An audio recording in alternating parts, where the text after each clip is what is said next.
유명한 이야기 있잖아요.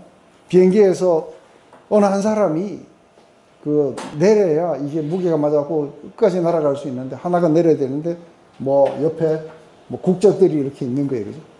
그러니까 대한민국 사람이 드디어 자기가 내리겠다고 하면서 갑자기 일본 사람을 확 밀어갖고 떨어뜨리면서 대한민국 만세 외쳤다 그래요. 크리스찬이 그렇다고 생각해봐요.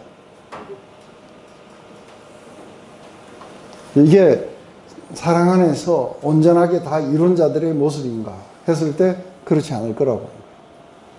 그래서 지금 하나님 나라 안에 들어온 사람들은 이웃이 누구냐면 모든 민족들, 모든 국경을 다 뛰어넘어서 모두가 다 자기의 이웃이라 해야 되는 거예요.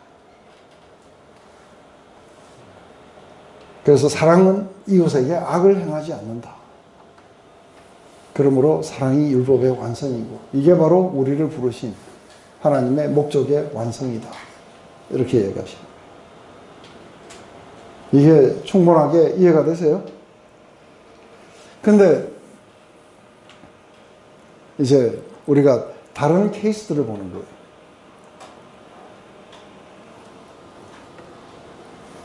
어떤 케이스들을 보느냐면, 어느 장소에, 어느 나라에 우리가 갔는데, 가보니까 사회적 불의가 너무 심한 거예요. 그래서 이 불의를 보다가 참다가 못해가지고, 이들은, 이 선교사들이 약자 편에 서기 시작해요. 그래서 이 약자 편에 서가지고, 그러니까 불의를 행하고, 그리고 압제하는 그 세력들을 뭘로 느끼냐면, 이제 원수로 느끼게 돼요. 그래서 우리는 그들의 그 압제를 무너뜨리고, 그리고 이들에게 이 압제에서부터 벗어나게 해주는 것이 하나님의 뜻일 거라고 착각하게 돼요. 근데 우리가 쉽게 이런 데 가면 쉽게 그렇게 빠지게 돼요. 이걸 뭐라고 하냐면 해방신학이라고 해요. 근데 예수님은 이 땅에 오셔가지고 다른 이야기를 하세요. 왜냐하면 예수님 당시에도 주인이 있었고 종이 있었어요. 그런데 성경은 어디에든 종의 제도를, 이 노예 제도를 무너뜨려서, 그래서 아름다운 나라를 만들어라고 이렇게 이야기를 안 해요. 거꾸로 이야기해요. 종들아, 이 상전들에게 죽게 하도록 하라. 예수님은 한 번도 노예 제도에 대해서 이야기하지 않으세요. 그런데 이 복음을 갖다가 우리가 듣고 예수님을 따르는 사람들은 노예 제도가 부당하다고 느끼기 때문에 없어져야 된다고 생각하고, 그걸 위해서 싸워야 된다고 이렇게 생각하는 거예요. 그 결과가 어떻게 되냐면은 이들은 크리스찬이 아니고 사회 개혁가들이 돼요. 그래서 우리가 이렇게 보면은 이 해방신학자들은 여러분들이 잘 모르니까, 남미에서 나오니까 잘 모르니까 그런데, 우리나라로 치면은 정의사제구현단이나 옛날에 이렇게 구로공단에 파고 들어가갖고 도시산업선교회, 이런 게 전부 다 뭐였냐면 이게 운동권들이에요. 근데 그 운동권의 그 활동을 하면서 크리스찬의 목적은 이런 것일 거라고 착각하고 있는 거예요. 이게 이해가 되세요? 근데 많은 사람들은 그런 곳에 가면 약자 편에 서는 게 크리스찬일 거라고 착각하는 거예요.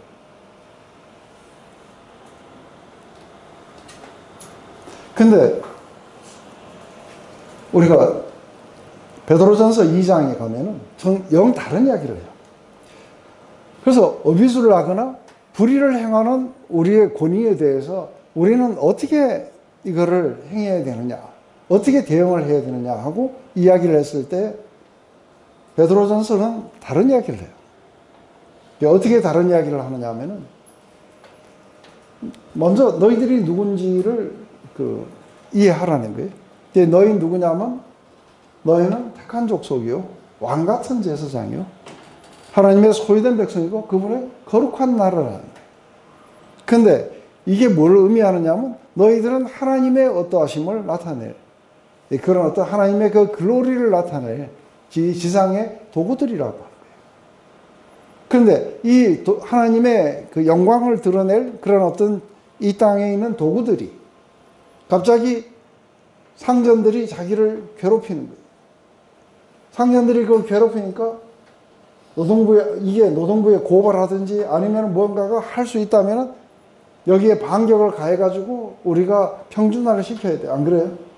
근데 이게 크리스찬의 일일 거라고 생각하는 거예요. 근데 성경은 그게 아니라 그 자기에게 그런 어떤 불의를 행하는 그 상전에게 순종하라고 해요. 근데 왜 순종을 해야 되느냐? 그 첫 번째 이유가 뭐냐면 이제 우리가 예수님에게서 찾을 수 있어요. 예수님은 아무 죄도 없으셨어요. 그런데 당대의 종교 지도자들이 자기를 갖다가 핍박을 했어요. 그죠? 뿐만 아니라 마지막에 사형 언도를 내린 건 누구냐면 로마 정부였어요. 그래서 본디오 빌라도에게서 사형 선고를 받게 돼요. 그리고 종교 지도자들에게 핍박을 받고 있고 아무 죄가 없는 분이 종교들과 그리고 국가에 대해서 핍박을 받으십니다. 근데 예수님은 한마디도 반격을 안 하시고 위협도 안 하시고 그대로 모든 것을 짊어지시고 십자가로 향해 가셨다는 거예요. 왜냐하면 사랑 때문에 그러셨어요. 그래서 상당히 아이러니한 게 뭐냐면 그분이 맞으신 채찍 때문에 때린 자가 나음을 입어요. 이제 하나님이 제도를 없애시는 방법을 보는 거예요. 하나님이 어떻게 모든 제도들을 노예 제도고 뭐고 다 없애시는 방법이 있어요. 그건 뭐냐면 종이 주인을 사랑하는 거예요. 종이 주인을 사랑했어. 주인이 베스트가 됐으면 좋겠어. 그걸 위해서 기꺼이 자신을 갖다가 드릴 수 있는 거예요. 이게 이웃을 사랑하는 크리스찬들이었던 거예요. 그런데 주인이 이제 동일하게 주인인 크리스찬은 어떻게 되냐면 종을 갖다가 자기 형제처럼 대하게 돼요. 왜냐하면 사랑 때문에. 그래서 종인데 종처럼 안 대하고 자기 형제처럼 대하게 돼요. 그래서 주인이 종을 사랑하게 된 거예요. 그래서 히브리 그 사람들에게도 동일한 게 있는데 어떤 종은 주인으로부터 자유하고 싶지 않은 거예요. 그냥 영원히 이분의 종이 됐으면 좋겠다고 생각합니다. 그런 사람들은 송곳을 가져다가 영원히 종이 되겠다고 귀에다 구멍을 뚫으라는 거예요. 여러분들은 예수님의 영원한 종이 되고 싶어요? 그러면은 귀에다 구멍을 뚫으라는 거예요. 맞아요? 종이 주인을 사랑한 거예요. 그런데 주인 또한 종을 사랑한 거예요. 그래서 종처럼 대하지 않고 자기 형제처럼 대하기 시작해요. 근데 이 일이 어디서 일어나느냐면 여러분들이 이게 빌레몬스라고 있어요. 이 빌레몬스는 뭐냐면 빌레몬이라는 자가 이 골로새에서 상당히 유력자예요. 근데 그 밑에 종이 있었는데 오네시모라는 종이 있었어요. 근데 이 종이 주인의 돈을 훔쳐갖고 로마로 도망을 간 거예요. 그래서 거기에서 훔친 돈으로 살다가 이 사도 바울을 만난 거예요. 그리고는 회심을 했어요. 근데 이 회심한 이 오네시모에게 이게 빌레몬서와 골로새서를 이걸 써가지고 지금 이 오네시모의 손에 쥐어서 자기 주인에게로 돌려보내는 거예요. 근데 거기 빌레몬서를 읽어보면은 그 주인에게 돌려보낼 때 뭐라고 이야기를 하냐면 이제 복음이 그대로 이제 그 인바디 되어 나타나요. 만약에 오네시모가 너에게 금전적으로 손실을 입힌 게 있으면은 내가 다 갚으면 하는 거예요. 언제나 이 대속의 이야기가 상당히 중요한 거예요. 내가 다 갚으면. 그런데 내가 간절히 이게 빌레몬이 너에게 너는 내가 복음으로 낳은 그 자식이나 다름없는 거예요. 그죠? 너도 나에게 사랑이 빚어졌다. 영원한 어떤 생명이 빚어졌다. 그렇지만 나는 너에게 하나도 그걸 하지 않아. 대신에 이 오네시모를 형제처럼 받아달라. 이렇게 호소를 해요. 이게 빌레몬서예요. 그런데 빌레몬이 그걸 받고 어떻게 했느냐면 오네시모를 다시 바울에게로 다시 돌려보내요. 그래서 자기의 종이 아니라, 자기의 돈을 훔쳐가는 종이 아니라 그리스도 안에서의 형제로 보고 사역자로 보고, 그리고 바울에게 유익할 거라 생각하고 바울에게로 다시 돌려보내요. 이게 지금 오네시모와 빌레몬 사이에 일어났던 거예요. 결국은 종과 주인의 이 구분을 없애버린 게 뭐였냐면 사랑이었어요. 이 사랑으로 노예 제도가 없어진 거예요. 그런데 개혁은 뭐냐면은 종이 주인을 찔러 죽이든지, 그죠? 아니면 뭔가 다수결로 해가지고 종의 제도를 없애든지, 이렇게 해서 사회를 개혁하면은 하나님 나라가 임할 거라고 착각하는 거예요. 그런데 이 사회를 개혁하려는 사람들은 공산주의자들이에요. 그래서 모두가 다 공평하게 다 나눠 가지는 거예요. 크리스천은 공산주의자가 아닌 게, 공산주의자는 사회를 개혁하는 자들이고, 크리스천들은 세상을 사랑하는 자들이에요.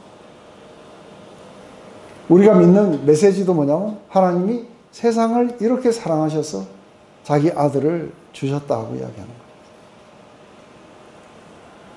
예수님도 세상을 사랑하셨어. 당신 자신을 우리에게 주신 거예요. 이렇게 해서 모든 이웃들을 다 사랑으로서 품으신 거예요. 근데 우리는 얼른 생각하면은 부당한 제도를 없애고 약자 편에 서고, 그리고 권력을 남용하는 우리는 그 정부를 갖다가 향했고 대항하고, 그래서 그 정부를 무너뜨리고 이렇게 해야 되는 게 하나님의 뜻일 거라고 착각하게 돼요.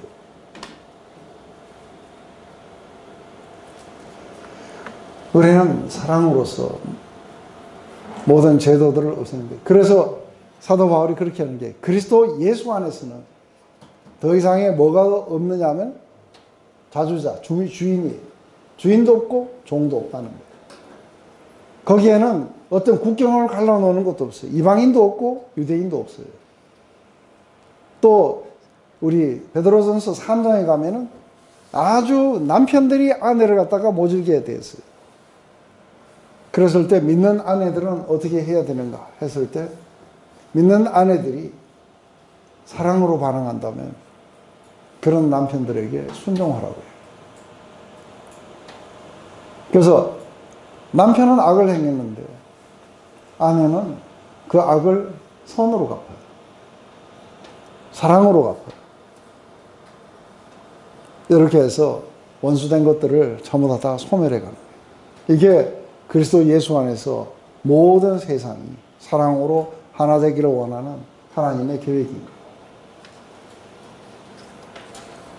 이게 우리에게는 굉장히 중요한 부분인데 우리는 그렇게 생각 못하죠, 그죠? 그래서 국가에 대해서, 더군다나 우리를 지배하는 국가에 대해서, 그리고 아주 뭔가 부패한 국가에 대해서, 아니면은 굉장히 힘을 남용하고 있는 국가에 대해서, 권위에 대해서 우리는 어떻게 대항을 해야 되느냐 했을 때 우리는 사회 개혁가들의 말을 듣게 돼요. 그리고 우리는 하나님이 우리를 부르신 목적과 이런 걸 다 잊어버려요. 그래서 1장부터 우리 11장까지 했던 이야기는 다 뭐예요? 다 무효화되는 거예요. 지금부터는 우리가 살아남기 위해서 투쟁해야 됩니다. 그래서 하나님 나라는 사라져버려요. 이해되세요? 그래서 잠시 쉬었다가. 부당한 것에 대해서 우리가 사랑으로 반응해야 되는 또 다른 이유에 대해서 이야기합니다. 이것은 또한 너희가 이 시기를 알거니와 자다가 깰 때가 벌써 되었으니 이제는 우리의 구원이 처음 믿을 때보다 가까웠습니다. 밤이 깊고 낮이 가까웠으니 그러므로 우리가 어둠의 일을 벗고 빛의 갑옷을 입자. 낮에와 같이 단정히 행하고 방탕하거나 술 취하지 말며 음란하거나 호색하지 말고 다투거나 시기하지 말고 오직 주 예수 그리스도를 얻고 정욕을 위하여 육신의 일을 금하지 말라. 우리가 이제 이 시기를 안다고 이야기합니다. 이 시기를 안다. 이건 어떤 식이냐 하면 우리가 처음 믿을 때보다 훨씬 더 우리의 구원이 가까웠다 하는 것입니다. 이것은 우리가 주님의 재림에 대해서 이것이 우리가 훨씬 더 이렇게 가까웠다고 느끼면 느낄수록 우리는 우리의 목적 속에서 더 깊이 깨어나야 돼요. 근데 이게 어둠 속에 있다는 건 뭘 의미하느냐면 우리가 어둠 가운데 있다는 건 우리의 목적을 따라서 깨어서 이렇게 활동하는 게 아니라 우리의 욕망을 따라서 우리의 옳고 그름을 따라서 우리가 행동하는 걸 말하는 거예요. 그러면 우리는 어디가 있냐면 이게 깊은 어둠이었어요. 근데 이 어둠을 갖다가 깨어날 수 있게끔 우리에게 빛을 비춰주신 분이 계세요. 그 빛을 비춰주신 분의 그 빛은 어디서 나냐 바로 예수님의 그 빛은 이것은 그분 안에 해놓고서는 우리는 이 땅에 있는 이 국가에 이게 왕이라고 생각하니까 왕을 가르쳐야 되는 거예요.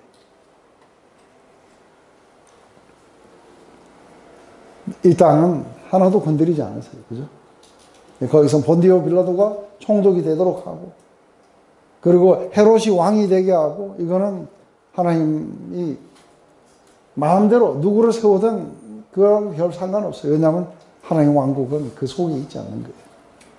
그런데 많은 사람들이 이거를 착각해요. 그래서 우리가 그 중세부터 쭉 이렇게 자라오면서 어떤 일이 일어났냐면 교회와 국가가 어때야 되느냐는 거예요.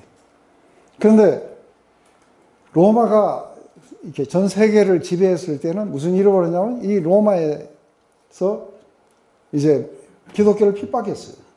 핍박하다가 321년에 콘스탄티노플 황제가 이 전쟁에서 이기면은 이 나라를 당신에게 바치겠습니다 하고 이 전쟁에서 이기게 되고 그리고 통합 왕으로 오르면서 기독교를 국교로 정해버렸어요. 그렇게 하니까 이제 핍박받던 교회 지도자들이 정부의 요직으로 막 올라가요. 그런데 로마가 너무 나라가 커가지고 변방을 지킬 수가 없고 그 결과 어떻게 했냐면 로마가 스스로가 허물어져요. 너무 커가지고 통치 범위가 이루어지지 않는 곳이 너무 많은 거예요. 그럴 때 우리가 이야기하는 훈족이라 그래요. 그래서 이 흉노족이 쳐들어와요. 쳐들어왔을 때 로마는 거의 무방비 상태였어요. 그때 누가 나가느냐 하면은 왕이 나간 게 아니고 로마 교회에 그 주교가 나가요. 나가가지고 그 훈족을 만나가지고 너희가 이걸 치게 되면 하나님이 너희를 칠 것이다 했는데 그 말을 듣고 돌아섰는지 어쩐지 모르지만 이게 돌이켰어요. 그래서 로마가 보호된 거예요. 그때부터 시작해갖고 로마의 이 주교가 누구냐면 교황이에요. 그런데 점차적으로 사람들은 이제 왕을 믿지 않고 누굴 믿어요? 교황을 믿게 돼요. 그래서 국가가 교회의 부속이 돼요. 그래서 여러분들 카노사의 굴욕 혹시 이런 거 들어봤어요? 헤네시 4세가 그냥 그 정죄를 면하기 위해서 기어가가지고 그 용서를 구하고 하는 이 교황에게 그러다가 나중에 세력을 키워가지고 그 교황을 공격해갖고 하는 이런 이야기들. 국가와 교회가 끊임없이 싸우는 이 역사를 유럽은 가지고 있어요. 그래서 모든 국가가, 모든 왕들이 교황 밑에 구속이 되니까 그 결과가 어떻게 되냐면 교황이 타락해버려요. 아주 심각하게 타락해요. 그러다가 국가가 또 지배한 적이 있었어요. 이렇게 되니까 국가하고 또 싸우는 거예요. 그래서 이걸 엎치락뒤치락 엎치락뒤치락 하는 거예요. 근데 많은 사람들은 어떻게 잘못 생각하고 있느냐면 이 나라가 하나님 나라가 돼야 된다고 착각하는 거예요. 그래서 하나님 나라를 어디서 구하느냐면 현 정부에서 구해요. 그래서 이게 두 개가 합쳐지면은 교회가 타락해버려요. 이건 다른 나라예요. 그래서 City of God, City of Man. 인간의 나라가 있고 그리고 하나님 나라가 다른 나라예요. 근데 이 두 나라가 마치 이렇게 겹쳐져 있는 것처럼 보이지만 서로 성질이 다른 나라예요. 그런데 기독교인들이 이 두 나라를 다 살다 보니까 어떻게 돼요?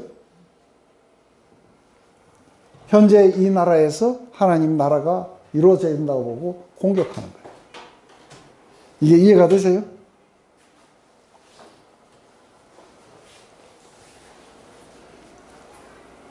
바로 이렇게 해서 교회가 세상을 지배할 때에 여러분들이 잘 아시는 이게 참회록을 썼는 어거스틴이라는 자가 있어요. 그 여자가 그 마지막 하나님 나라와 이게 합쳐지는 걸 보면서 썼는 책이 City of God, City of Man. 두 개는 서로 다른 나라라고 얘기하는 거예요. 근데 한 가지 재밌는 거 뭐냐면은 우리 그 사람에게 아주 재밌는 노래인 거예요. 어거스틴은 상당히 뛰어난 사람이었어요. 그래서 이 사람은 그 어머니 모니카는 굉장히 신실한 크리스찬이었는데 이 사람은 아프리카 북부에 있는 히포라는 곳에서 태어났어요. 근데 어머니의 기도와는 다르게 굉장히 방탕한 삶을 살았어요.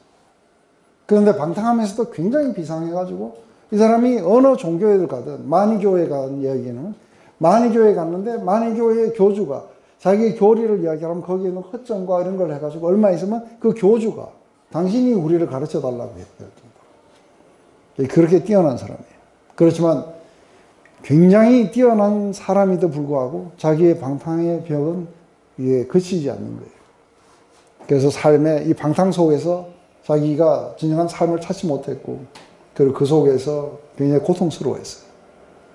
그래서 어느 날 로마에 와서 헤매고 있을 때 어느 날 이것에 대해서 굉장히 심각하게 고통하고 있을 때 갑자기 담장 너머로 아이들이 노는 소리가 들리는 거예요.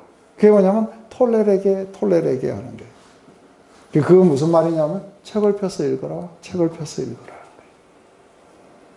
근데 그게 마치 하나님의 음성처럼 들려가고 책을 딱 폈는데 성경을 폈는데 나온 게 이거예요.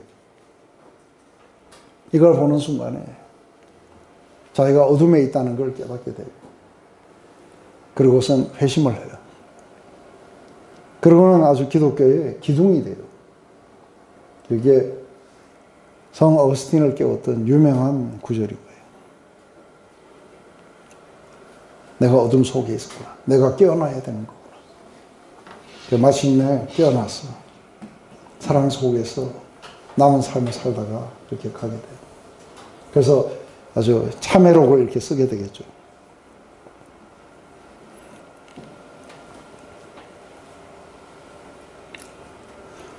(16세기에) 제친 아나바프티스트라고 그래요. 제친내파. 이것은 국가를 갖다가 인정하지 않아요.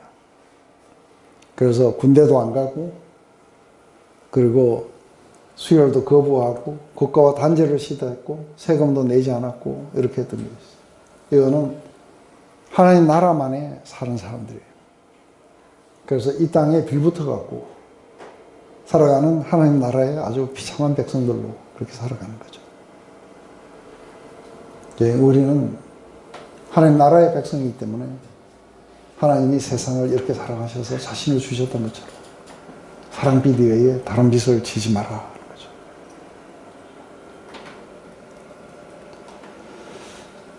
이게 우리를 부르신 그 부분이라고 이렇게 하는 것이죠. 우리가 이제 14장에 가면은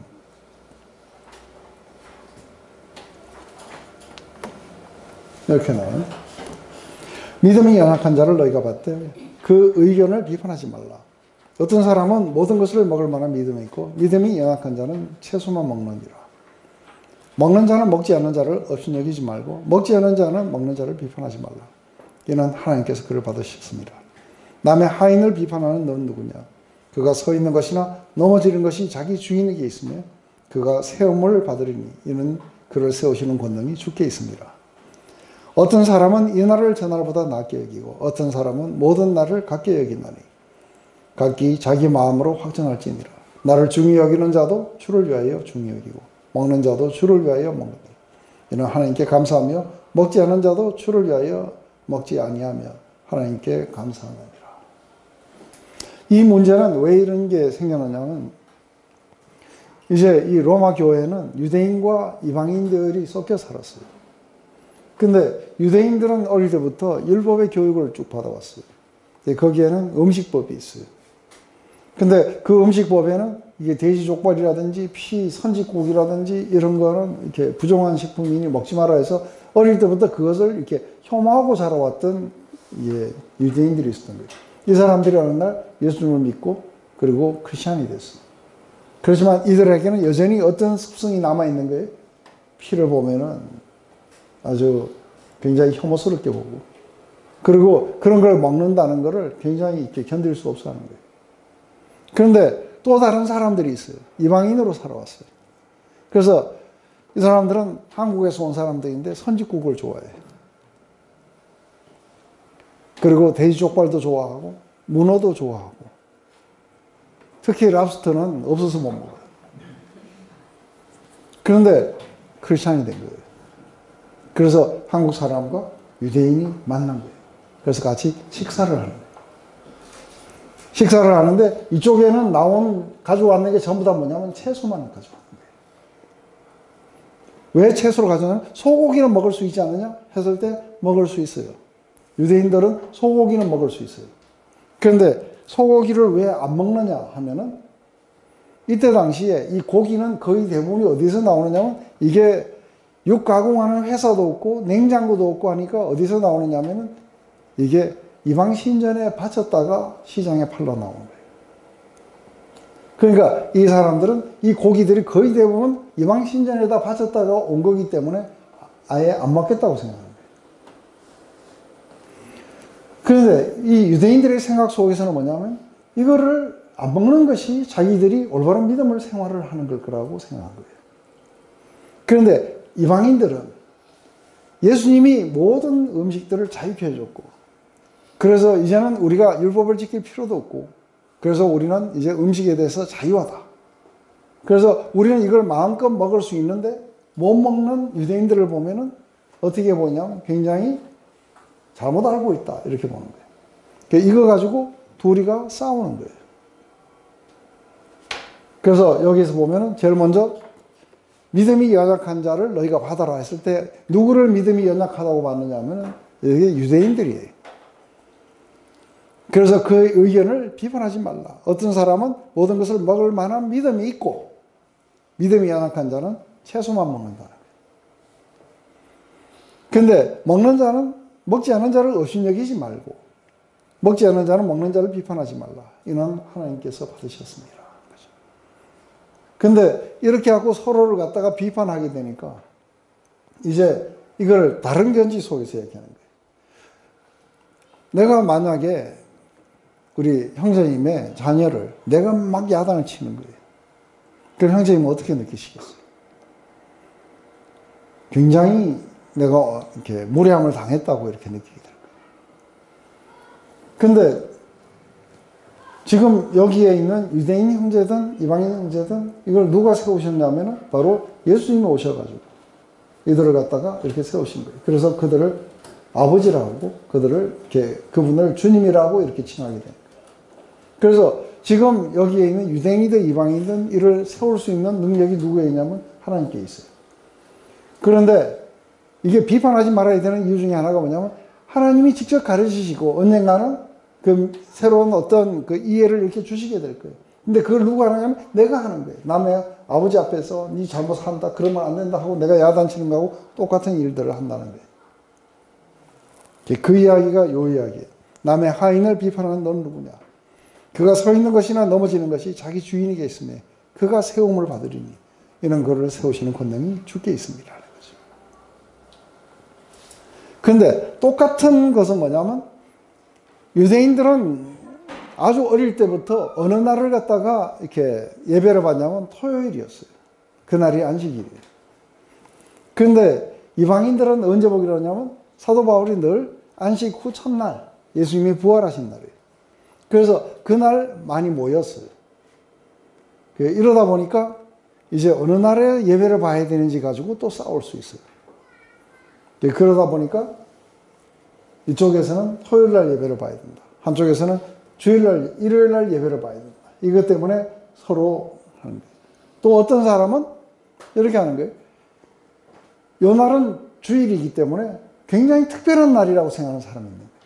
근데 어떤 사람은 그날만이 특별한 날이 아니다. 모든 날이 다 같은 날들이다. 이렇게 생각합니다. 그래서 사실은 이런 거 가지고 서로가 싸우고 있어요.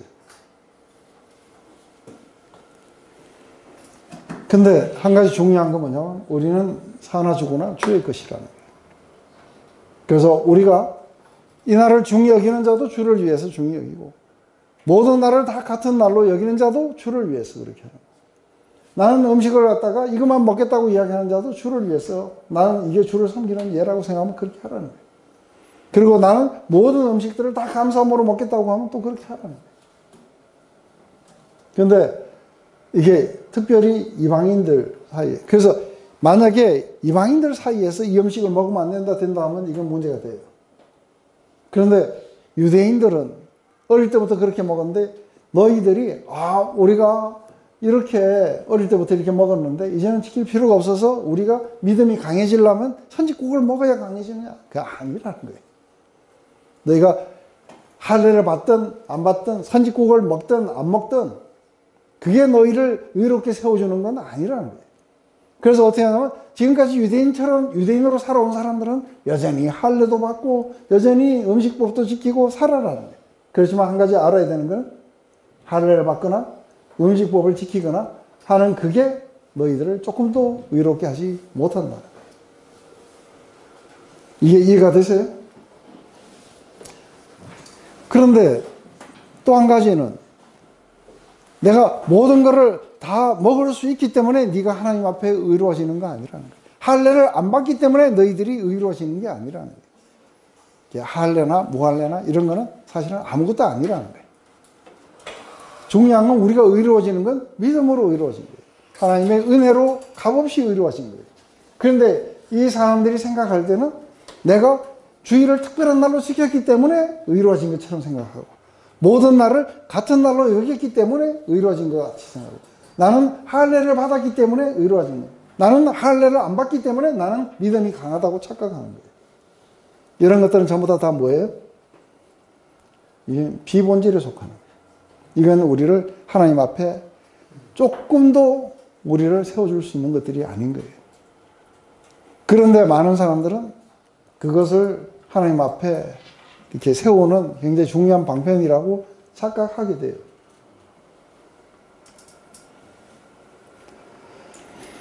이제 중요한 것은 우리는 그리스도가 피로 우리를 사셨고 우리는 그리스도에게 속한 자들이에요. 그분이 바로 우리를 그분의 것으로 만들기 위해서 마지막 피 한 방울까지 다 흘리신 분이세요. 그래서 우리는 사랑의 빚을 졌고 우리는 그분을 위해서 지금 살아가고 있는 거예요. 이게 믿음의 본질이에요. 그죠? 그래서 우리들 중에 누구든지 자기를 위하여 사는 자가 없고 자기를 위하여 죽는 자도 없도다. 우리는 살아도 주를 위하여 살고 죽어도 주를 위하여 죽으니 그러므로 사나 죽으나 우리가 주의 것이로다. 그 우리가 주님의 것이냐는 거예요. 네가 이걸 먹느냐? 먹을 수 있다 없다? 어떤 사람들은 이야기하는 거예요. 나는 술을 안 먹습니다. 술을 안 먹는 게 너를 의롭게 해주지 않는다는 거예요. 나는 술을 먹을 수 있는 자유함이 있습니다. 그게 너를 의롭게 해주는 게 아니라는 거예요. 이해되세요? 하나님 나라는 네가 먹을 수 있다 없다 그런데 그래서 이제 지금부터 중요한 게 뭐냐면 내가 주를 위하고 있는지 아니고 있는지 내가 주의 것인지 아닌지 이게 중요한 거예요. 그죠? 그래서 내가 어찌하여 내 형제를 비판하느냐 어찌하여 내 형제를 업신여기느냐 우리가 다 하나님의 심판대 앞에 서리라 기록되었을 때 주께서 이랬을 때 내가 살았노니 모든 무릎이 내게 꿇을 것이요 모든 혀가 하나님께 자백하라 했으니 이러므로 우리 각 사람이 자기 일을 하나님께 직고하리라. 그런즉 우리가 다시는 서로 비판하지 말고 도리어 부딪힐 것이나 거칠 것을 형제 앞에 두지 아니하도록 주의하라. 저보고 술을 마시고 그리고 바에 앉아가지고 제가 위스키를 마시면서 시가를 피울 수 있느냐 하면은 피울 수 있어요. 거기 앉아가지고 위스키를 마실 수 있어요. 근데 이게 저를 갖다가 덜 의롭게 만든다든지, 이게 저로 하여금 자유함이 있기 때문에 더 의롭게 만드는 게 아닌 거예요. 하나님 나라의 본질은 내가 그걸 할 수 있다 없다가 아닌 거예요.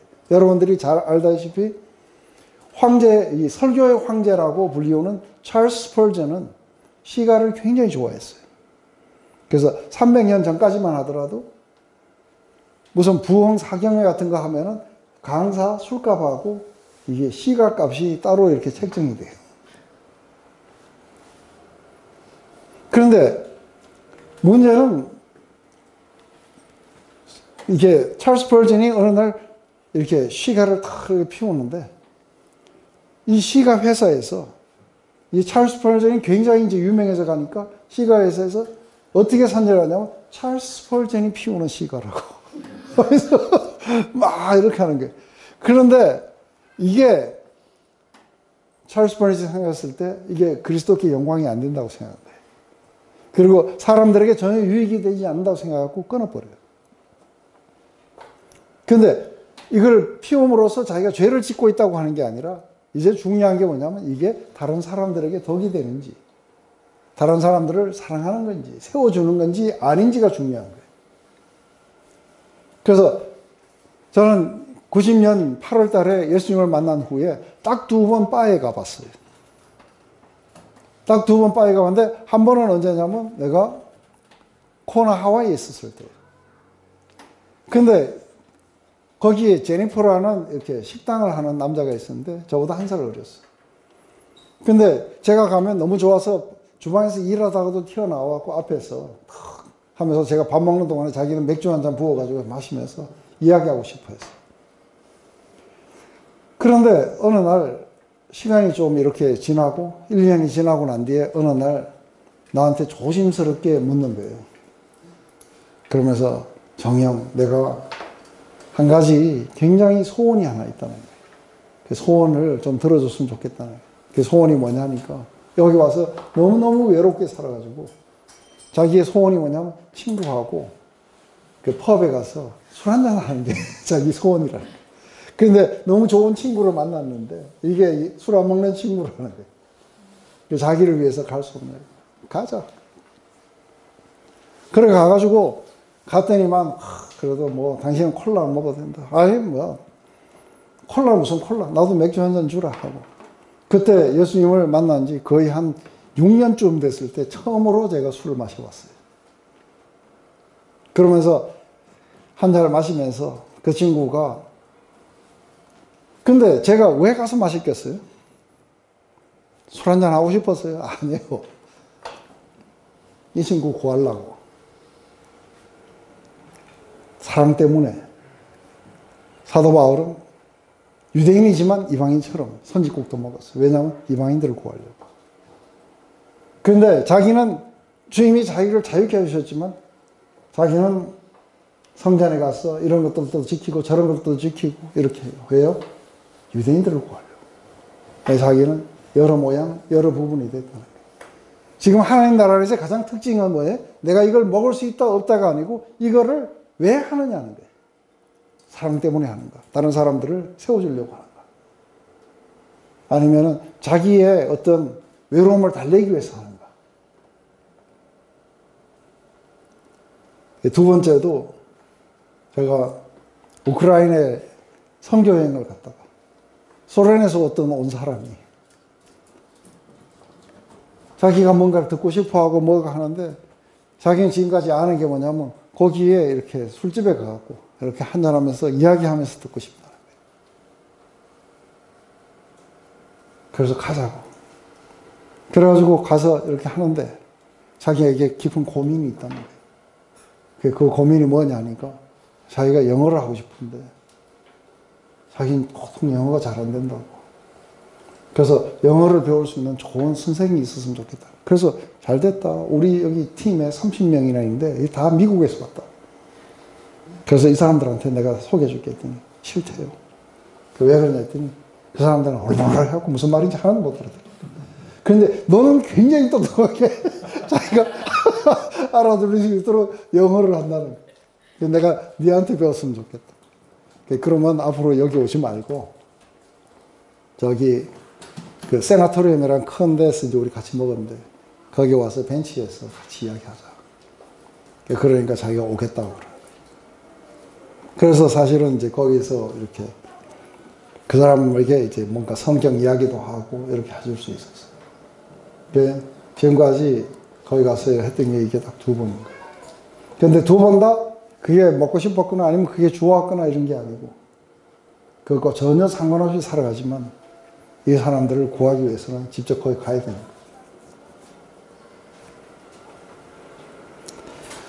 그런데 내가 만약에 거기 가 있는 게 다른 사람들에게, 지금 제가 여기 나가갖고 여기 펍에 가갖고 앉아갖고 그렇게 하는 게 다른 사람들이 봐가지고 이게 뭔가 시험이 된다 그러면 이제 또 끊어버려야 돼요. 그죠? 왜냐하면 할 수 있다 없다는 아무것도 아닌데, 다른 사람들의 유익을 위해서 내가 살아가고 있는지, 내가 그리스도의 것으로 살아가고 있는지 아닌지는 굉장히 중요한 하나의 바로미터가 되는 거죠. 이게 이제 상당히 중요한 거예요. 내가 주 예수 안에서 알고 확신하노니 무엇이든지 스스로 속된 것은 없으되 다만 속되게 여기는 그 사람에게는 속됨이라. 만일 음식으로 말미암아 내 형제가 근심하게 되면 이는 내가 사랑으로 행하지 아니함이니라. 그리스도께서 대신하여 죽으신 형제를 내 음식으로 망하게 하지 말라. 그러므로 너희의 선한 것이 비방을 받지 않게 하라. 하나님의 나라는 먹는 것과 마시는 것이 아니요 오직 성령 안에서 의와 희락과 평강이니라. 지금 이 이야기는 뭘 의미하느냐면, 이게 채소밖에 못 먹고 이 사람들은 왜 그러냐면 우상에게 바쳐준 그인지 아닌지가 이렇게 근심이 되는 거예요. 그런데 우상한테 바치신 재물인데도 그냥 내가 먹자 이렇게 했을 때는 이 사람은 사실상은 믿음이 연약한 자들은 우상을 섬기는 것과 똑같은 효과가 일어나요. 그리고 이거는 분명히 하나님 뜻이 아니라고 생각하는데, 이 사람은 지금 돼지고기를 먹는 게 하나님의 뜻이 아니라고 생각하는 거예요. 그런데 하나님의 뜻을 거역하고 지금 먹는 거예요. 이해되세요? 근데 이쪽에 있는 사람은 선지국을 먹어도 아무 관계가 없는 거예요. 그래서 자기는 모든 것들을 먹을 수 있는 거예요. 이래서 먹기 때문에 이 사람은 사실은 자기가 자유함 속에서, 이건 하나님이 자유케 해줬기 때문에 먹었다 했었기 때문에 이 사람은 죄가 아닌 거예요. 근데 이 사람은 하나님이 하지 말라는 걸 내가 지금 하는 거예요. 이해되세요? 그래서 이 사람에게는 죄가 돼요. 이 사람에게는 똑같은 돼지고기를 먹는데 자유하다고 생각하고 먹는 사람은 자기의 이 양심을 따라서, 자기는 그냥 믿음을 따라서 그렇게 먹는 거예요. 그런데 이 사람은 아니라고 생각하는데 그 믿음하고 역행해갖고 먹는 거예요. 그래서 의심하고 먹었기 때문에 이 사람은 죄가 돼요. 그래서 믿음으로 행하지 않는 모든 게 다 이제는 죄인데요. 그래서 그리스도 예수 안에서 지금부터 2가지 죄가 있어요. 하나는 믿음으로 행하지 않는 것과 하나는 사랑으로 행하지 않는 거예요. 어떤 행동을 했느냐가 중요한 게 아니고 믿음으로 했느냐 사랑으로 했느냐, 그게 아니냐로 이제는 갈라지게 돼 있어요. 근데 이런 어떤 음식을 가지고 자꾸 꼬시는 거예요. 에이 괜찮아, 다 자유케 해준 건데 뭐 어때, 그러면서 선지국 먹어 하고, 이래갖고 이 사람이 인카레지를 받아갖고 아닌데도 하나님의 명령을 내가 거역해도 되는구나 하고 이렇게 해가지고 이거를 먹게 됐을 경우에는 이제 형제를 갖다가 사랑으로 세워주는 게 아니라 망하게 만들어가는 거예요. 이해가 되세요? 그래서 고린도 교회에서도 동일하게 있는 거예요. 지금부터 여러분들은 모든 것을 다 할 수 있는 자유함이 있어요. 그래서 여러분들이 술을 드시든 담배를 태우시든 뭘 하든 여러분들은 그 행위 자체가 하나님 앞에 이제는 정죄를 받지 않게 돼 있어요. 왜냐하면 율법은 끝났어요. 근데 지금부터는 여러분들이 이제 중요하게 생각하는 뭐냐면, 여러분들이 이거를 다른 사람의 유익을 위해서 했는지, 다른 사람을 세워주기 위해서 했는지, 네 욕망을 따라서 했는지, 이거는 이제 그게 될 거예요. 하나님 앞에 이제 문제가 될 거예요. 그래서 모든 것이 가하나 하고 이렇게 사도 바울이 고린도서 그런 게, 모든 것이 다 여러분들은 모든 것이 다 할 수 있습니다. 그렇지만 모든 게 다 유익한 게 아닙니다. 모든 게 다 다른 사람을 세워주는 게 아닙니다. 하고 지금 이야기를 하는 거예요. 또 어떤 사람은 그러는 거예요. 우상에게 바쳤던 재물을 갖다가 먹으려고 하면 우상 숭배하는 것 같으니까 나는 안 먹겠습니다 하는데, 그런데 이쪽에서는 믿음이 있어요. 우상은 아무것도 아니라는 거예요. 그냥 돌멩이라는 거예요. 거기다가 갖다가 바친 거니까 이건 아무것도 아니라는 거예요. 우상도 없고 다른 신도 없고 오직 하나님만이 있다는 거예요. 그래서 나는 먹을 수 있다 해갖고 이걸 먹는다는 거예요. 좋은 지식을 가진 거예요. 맞아요? 옳다는 거예요. 그런데 지금 이제 중요한 건 뭐냐면, 내가 이런 좋은 지식을 가졌다 안 가졌다는 중요하지 않아요. 중요한 게 뭐냐면 이 지식을 가지고 다른 사람을 망하게 하느냐 세워주느냐는 거예요. 그래서 지식은 너희들을 아주 교만하게 만들지만 사랑은 덕을 세운다는 거예요. 그래서 네가 지식을 따라 살았지만 사랑을 따라 살지 않고, 그래서 다른 형제들을 망하게 만들었다는 거예요. 이해가 되세요? 지금 이 두 가지, 믿음을 따라 살아가지 않는 것과 사랑을 따라 살아가지 않는 것, 이 두 가지가 우리를 갖다가 갈라놓는 거예요. 우리가 무엇을 했다 안 했다가 갈라놓는 게 아닌 거예요. 그래서 하나님 나라는 우리의 내면에 있어요. 그래서 우리가 믿음을 따라 행했는지, 우리가 사랑을 따라서 이것을 했는지. 왜냐하면은 하나님 나라는 먹는 것과 마시는 것에 있지 않다는 거예요. 네가 술을 한잔 할 수 있느냐? 네가 돼지고기를 먹을 수 있느냐? 아니면은 네가 개고기 먹을 수 있느냐? 미국에서 온 이 크리스찬들은 개고기 먹는 사람 보면은 저기 크리스찬 맞나 싶을 거예요. 그러면서 개고기 먹지 않는 우리는 굉장히 의롭다고 생각할 수도 있어요. 그죠? 네가 개고기 안 먹는다 해도 너는 뭐 의로운 것도 아니고, 먹는다 해서 네가 정죄받는 것도 아니고, 하나님 나라는 뭐 네가 뭘 먹을 수 있다 없다, 네가 뭘 마실 수 있다 없다 이런 거하고 상관이 없는 거예요.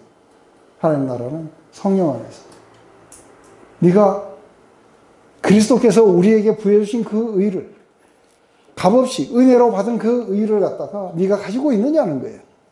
뿐만 아니라 바로 네가 이렇게 은혜와 사랑 속에서 네가 새로워졌기 때문에 너에게 그런 어떤 기쁨이 있느냐, 하나님과 그 평화를 누리고, 그리고 하나님의 그 은혜의 보좌 앞에 서서 그 영광을 바라보면서 네가 기뻐하느냐는 거예요.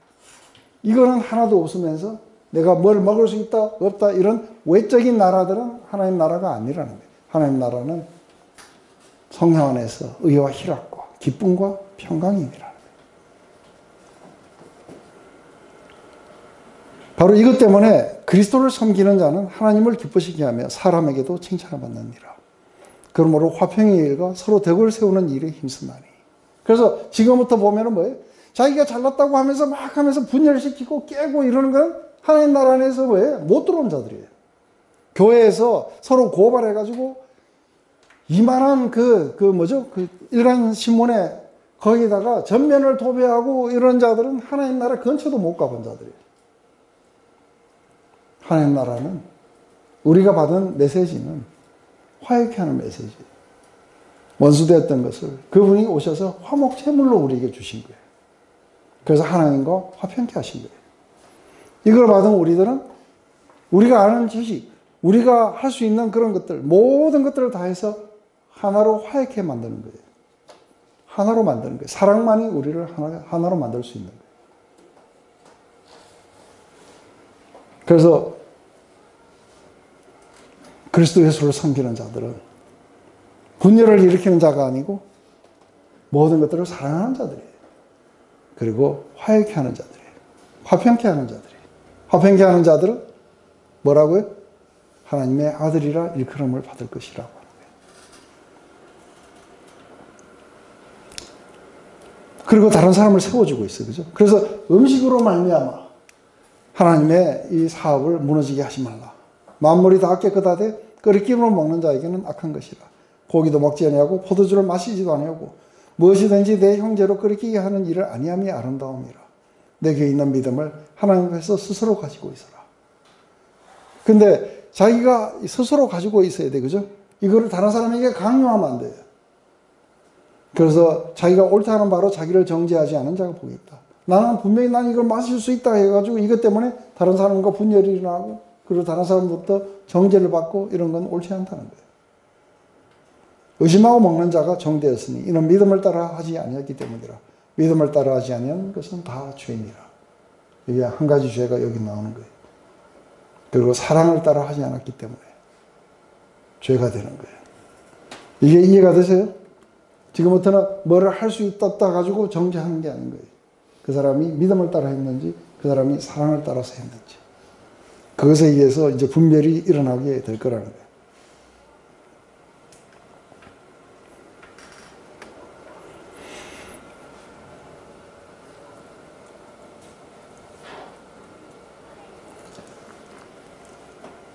이제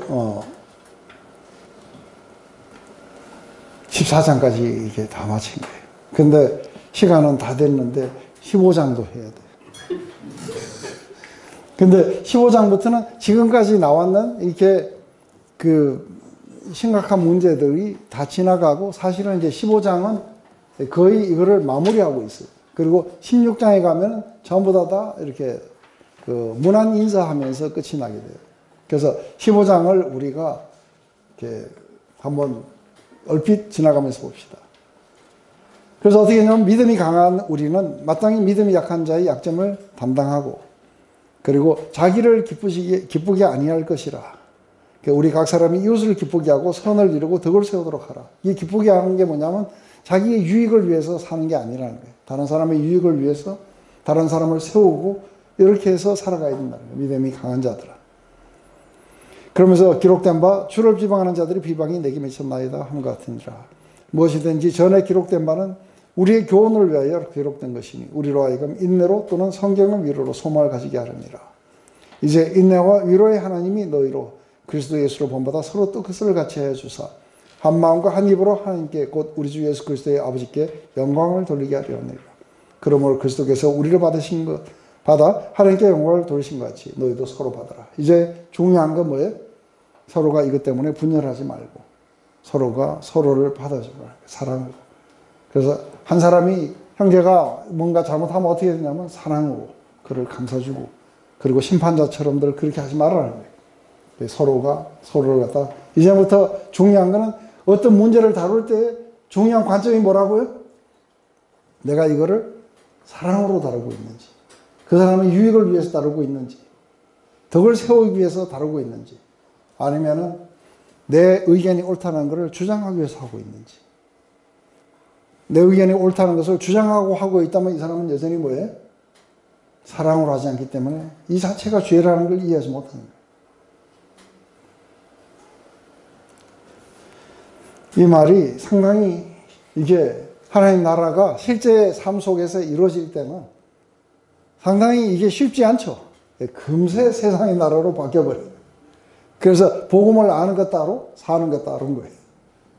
근데 이게 이렇게 적용되어 나타나면서 우리 삶에 사랑이 이렇게 풍성해지고 이제는 내가 믿음을 따라서 그리고 내가 사랑을 따라서 살아가야 된다. 그래서 내가 이런 지식이 있고 내가 이런 걸 알고 이런 자유함이 있다 이런 건 별로 중요하잖아요. 내가 이런 걸 할 수 있다 없다 이것도 중요하잖아요. 내가 사랑으로 덕을 세우고 있는지. 이래야 사랑은 모든 율법의 완성인 거예요. 기독교 내에 굉장히 많은 교파가 있고 그들 간의 그 이단 논쟁도 이런 관점에서 보면은 좀 상당히 조심해야 되는 거죠. 그렇죠.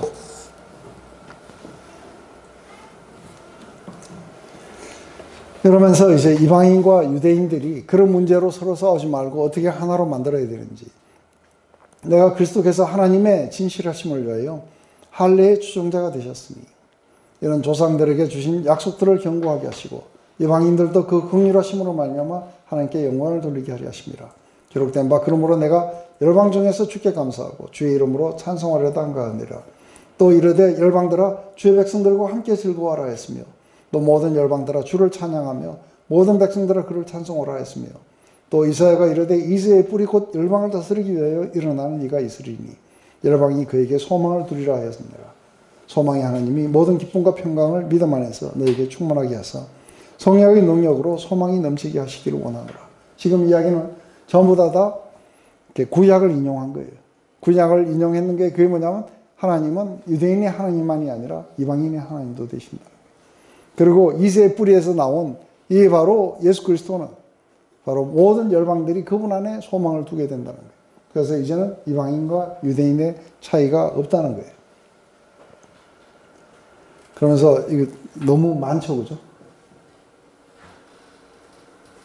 그러면서 자기의 쭉 사역에 대해서 그렇게 그 이야기를 하면서 자기는 이제 계획을 어떻게 세웠느냐면 자기는 지금까지 이제 다른 사람이 복음을 전하는 데는 가서 복음을 전하지 않았다.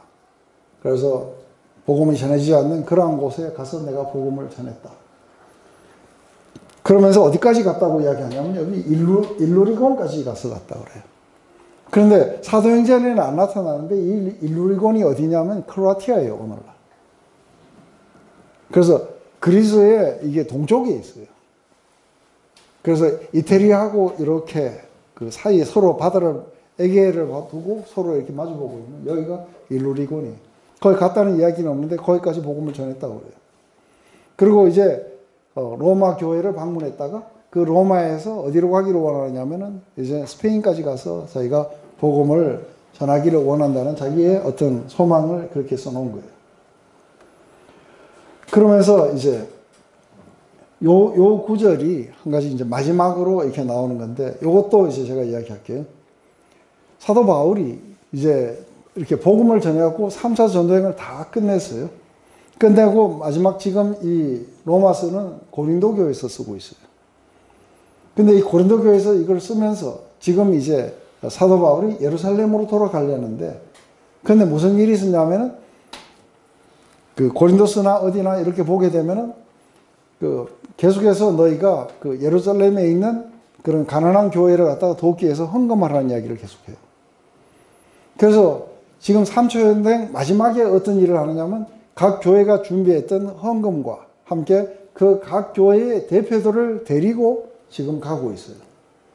그런데 가는 곳마다 네가 예루살렘에 들어가면은 투옥될 거라고 이야기해요.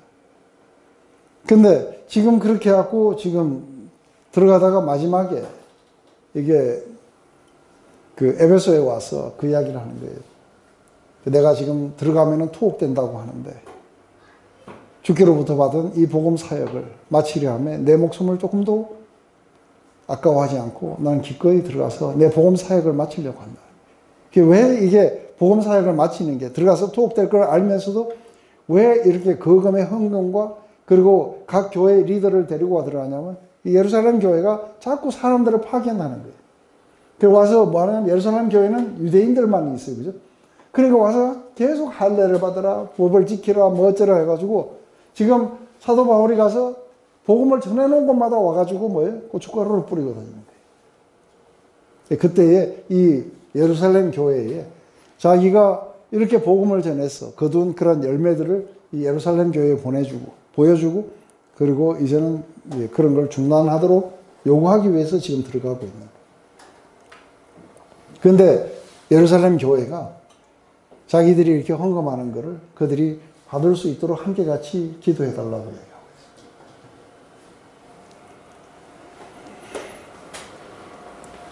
있어요. 그래서 또 예루살렘에 대하여 내가 섬기는 일을 성도들이 받을 만하게 하고 나로 하나님의 뜻을 따라 기쁨으로 너에게 나아가 너희와 함께 편히 쉬게 하라.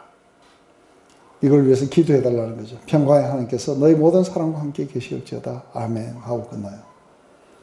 그리고 이제 16장에 가면은 이제 문하나라는 이야기가 나오는데 그 중에 이제 이 편지를 누가 가져왔냐면 이게 베베라는 여자가 가지고 가요. 그리고 이 중에서도 이제 브루스길라와 아굴라가 지금 그 사도 바울과 함께 있다고 이야기하죠. 그리고 우리 잘 아는 그 구레네 사람 시몬에 그 나왔던 시몬의 아들 알렉산더 루포가 오는데 그 루포 그리고 그의 어머니에게 문하더라. 그래서 그는 곧 내 어머니니라. 또 지금 여기에서 분쟁을 일으킨 교회 안에서 분쟁을 일으키는 자들을 제거하라고 이야기해요. 형제들아 내가 너에게 고나니 너희 교훈을 거스려 분쟁을 일으키고 거슬게 하는 자들을 살피고 저에게서 떠나라. 이 같은 자들은 우리 주 예수 그리스도를 섬기지 아니하고 다만 자기 배만 섬기니라. 이 말은 뭐냐면 자기만을 위해서 하지 예수님을 섬기는 자들이 아니라는 거예요. 자기 주장과 자기 유익과 이런 걸 위해서 교회 안에서 활동하는 자들이라는 거예요. 그래서 공교하고 아첨하는 말로 순진한 자들의 마음을 미혹한다. 로마서 누가 썼어요? 아니에요. 드디오가 썼어요. 사도 바울이 불러쓰고 드디오가 대필한 거예요. 그래서 사실은 이 마지막 부분은 사도 바울이 썼을 거라고 봐요. 항상 그렇게 해요. 사도 바울은 누구에게 대필을 시켜요. 그래서 로마서는 이 드디오, 이 편지를 대사하는 나 드디오도 주 안에서 문안한다. 이거는 사도 바울의 이야기하고 상관없이 자기가 써놓은 거라고 봐요. 그러면서 이제 나의 복음과 예수 그리스도의 전파함은 영세전부터 감추었다가 이제 나타나신 바 되었으며 영원하신 하나님의 명을 쫓아 선지자들의 글로 말미암아 모든 민족으로 믿어 순종케 하려고 알게 하신 바 그 비밀의 계시를 쫓아낸 것이니 이 복음으로 너희를 능히 경고케 하실 지혜로우신 하나님께 예수 그리스도로 말미암아 영광이 세세토록 있을지어다. 아멘 하고 끝나게 돼요. 로마서 이제 다 끝난 거예요. 근데 한 가지 우리가 아는 건 뭐예요? 1장부터 우리 11장까지의 이야기는 뭐냐면 우리에게 하나님이 어떤 계획을 가지고 계셨다. 그리고 온 세상은 그분이 영광으로 충만한 그런 세상을 만들기 위해서 영원전부터 우리를 갖다가 그렇게 정하시고 그리고 우리가 이 땅에 태어났을 때 우리를 부르시고 그리고 성령을 주시고 믿음을 주시고 그리고 우리가 모두가 다 그리스도의 것이 되게 하셨다는 거예요. 그런데 이 되는 과정 안에서 우리는 전부 다 값없이 은혜로 우리가 되었고 이것은 하나님의 계획의 결과고 하나님의 사랑의 결과고 그리고 하나님의 은혜의 결과고 예수 그리스도가 일하심의 결과로 우리가 지금 있다는 거예요. 이렇게 하는 자들은 이제 세상과 관계할 때 어떻게 해야 되는지 교회 안에서 서로 관계하는 때 어떻게 해야 되는지 이때의 중요한 것은 너희들이 이것을 했다 안 했다 그런 것이 아니라는 거죠. 너희들이 이런 걸 알았다 몰랐다가 이야기가 아니라 너희들이 믿음으로 했는지 너희들이 사랑으로 했는지 너희들이 정말로 그리스도를 섬기는 것인지 성령 안에서 의와 희락과 평강을 누리고 있는지 이게 하나님 나라 안에 있는 본질이라는 거예요.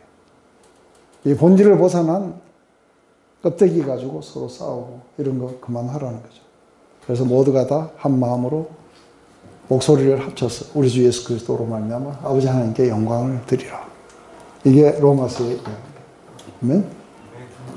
기도하고 마칠게요. 하나님 오늘 이렇게 긴 이 편지, 이 로마서를 마치게 됩니다. 하나님 그 속에서는 우리가 한 가지 배운 것은 바로 예수 그리스도로 말미암아 알게 된 것은 우리는 어떤 이치를 따지거나 옳고 그름을 따르는 자가 아니고 이게 사랑인지 그리고 이게 다른 사람들을 세우는 것이고 덕을 세우고 또 다른 사람에게 유익을 주는 것인지 이게 바로 우리의 삶의 가장 중요한 본질이라는 것을 우리가 배우게 됩니다. 우리는 이 본질이 아닌 비본질을 가지고 서로 싸우고 분리되는 것은 하나님의 뜻도 아니고 그리고 복음을 온전하게 이해한 것도 아닌 것을 압니다. 하나님 이것이 우리 서로 안에 교회 안에서 그리고 또 세상과의 관계 안에서 이 모든 것들이 온전하게 드러나서 하나님께 영광이 되기를 원합니다.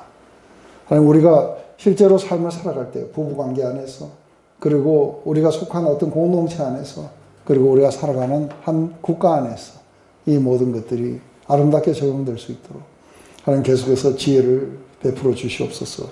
예수님의 이름으로 기도드렸습니다. 아멘.